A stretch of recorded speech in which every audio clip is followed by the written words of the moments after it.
Hey, what's up, guys? This is Karthik here, a digital influencer, an entrepreneur, founder, and director at Codolens Foundation.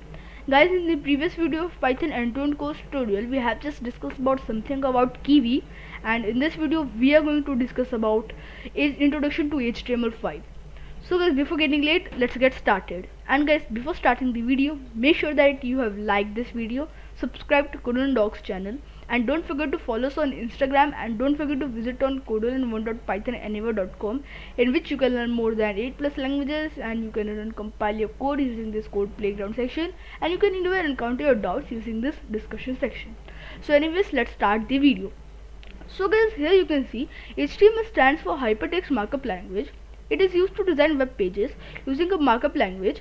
HTML is the combination of hypertext and markup language. Hypertext defines the link between the web pages. A markup language is used to define the text document within tag, which defines the structure of a web page. This language is used to annotate, which is making notes for computer text, so that machine can understand it and manipulate text accordingly. Most markup language are human readable.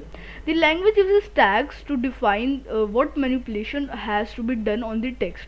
And guys, HTML is a markup language used by the browser to manipulate text, images, and content in order to display it in the requirement format. And guys, HTML was created by Tim Berners-Lee in 1991. The first ever version of HTML was HTML 1.0, but the first standard version of HTML is 2.0, and which is published in 1999. And guys, here you can see element tag in HTML5. So guys, now let's see what are elements elements tags in HTML5.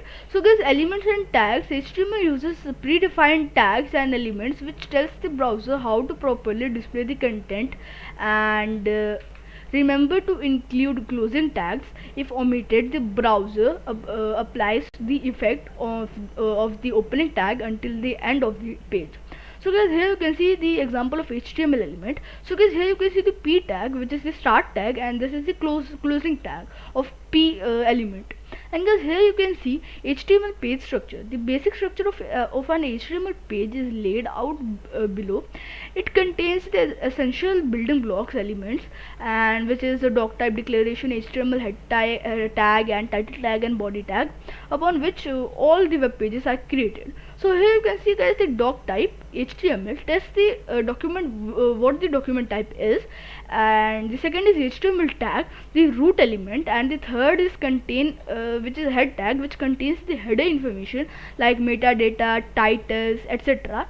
And after it, we have to type title tag. Obviously, in this we have to add the title, and after that the body tag, which contains all the front end content which we have to show to the users. And here you can see guys, the doc type HTML.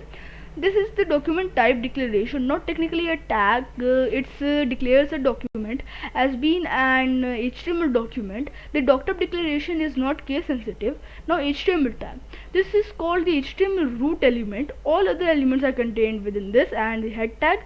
And now guys, here you can see the body tag. So guys, basically the body tag is used to contain all the information and all the front end things which we have to shown to the user.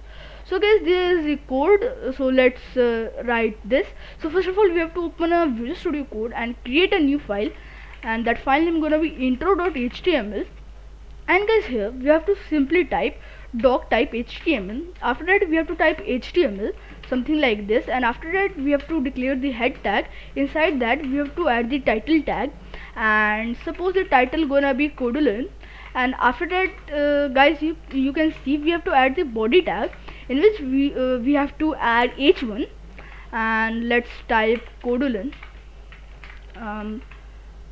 Codolens, Ctrl S to save. And guys, now let's copy the file path, and in the browser URL, here you can see we have to paste the file path and press enter and wait for a while. So here you can see guys, Codolens is now printed, and in the title you can see Codolens. And guys, now the features of Codolens I just mean HTML5. So guys, it is easy to learn and easy to use.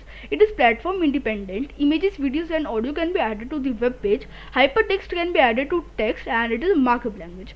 So guys, I hope you understand this introduction to HTML, and guys, in the next tutorial we will learn something more about Python. So for that, bye bye, see you later and take care.